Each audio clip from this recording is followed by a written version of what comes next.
Hi, I'm Jillian and welcome to the show.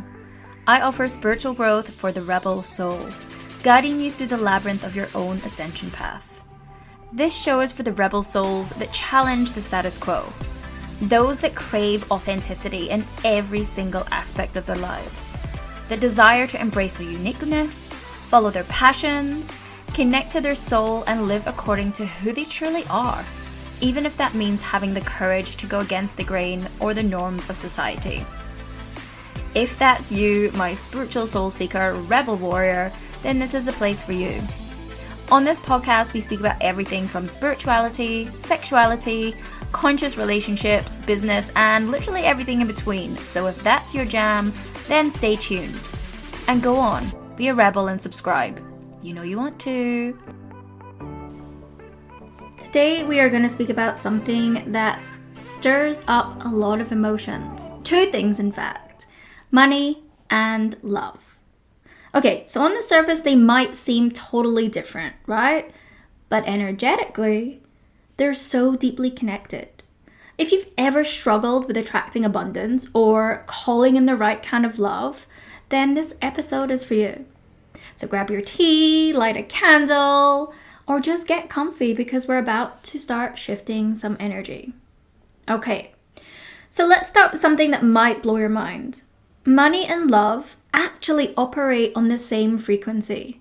They're both about exchange, about flow, and about worthiness. So think about it. Okay, when you love someone, you give and receive energy. You give and receive attention, and you give and receive care, okay? When you exchange money, it's the same. You give and receive energy in the form of value. So both are really about trust. They're about abundance and feeling safe to receive.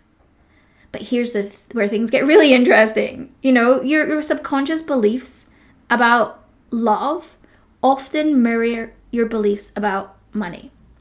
You know, because if you grew up believing that love is scarce, maybe you had to earn it, maybe you had to chase it, or maybe you had to prove yourself.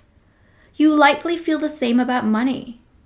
You might believe money is hard to come by, that you have to work really hard for it, or that it sometimes disappears just as fast as it arrives. Does it sound familiar? Because if it does, you're not alone. So let's talk about the energetic patterns, okay?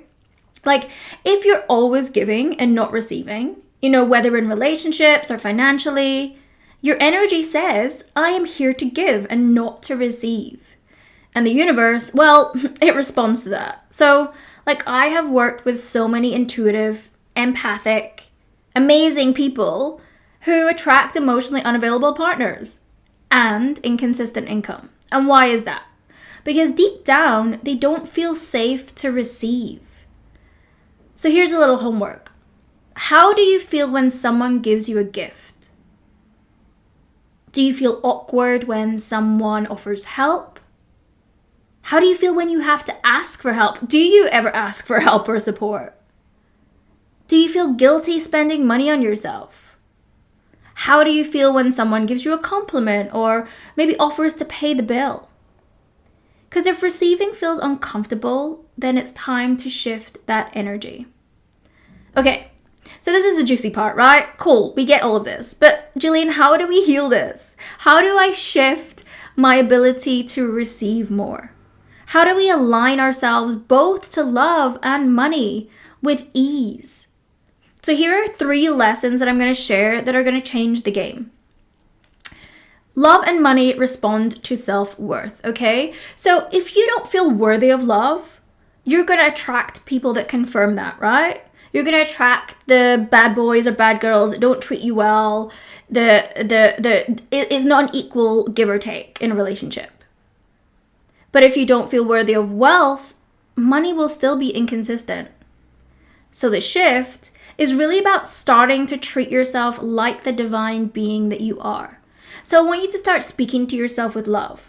I want you to invest in yourself, time, energy, and yes, money. You need to start setting boundaries with people and with your finances. Now, you've got to open the flow, the give and receive with balance. Because if you start hoarding money out of fear, or you're clinging to love because you're just so afraid of losing it, you are cock blocking the flow. Because money and love want to move. So you got to start circulating the energy. You got to give freely, but don't overgive. You got to receive with gratitude without guilt. You got to bless every dollar you spend and every moment of love that you receive. And then you've got to align with the energy that you want.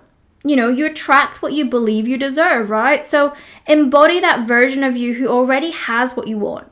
Just ask yourself, okay, how does abundant you think? How does abundant you act or feel? How does deeply loved you move through the world? So start being that person now and just watch how life starts to shift. You know, and here's what I would just want you to take away from this today, right? Money and love aren't things that you chase. They are energies that you align with.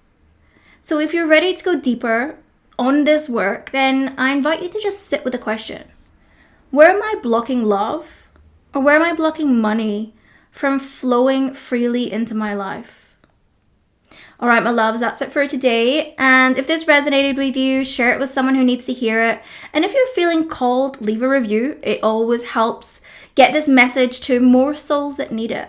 Because here's the thing, right? You are deserving of love. You're deserving of money.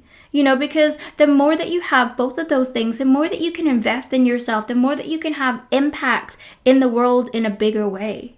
And if you feel like you know, or if you know that you're playing out some old, outdated versions of yourself or patterns in love or in money, then you can book a session with me. You can book a psychic energy healing session. You can book a past life or a future life regression. You can book a business alchemy session. And we can start to clear those blocks within 90 minutes. Because all of this is energetic. And what we need to do is bring awareness to it and clear it at the root cause, or clear it at many root causes. And a lot of these can be, again, from this life, from your ancestral lineage, from the environment, the relationships, the people around you, or even past lifetimes. So until next time, stay open, stay abundant, and trust that everything you desire is already on its way.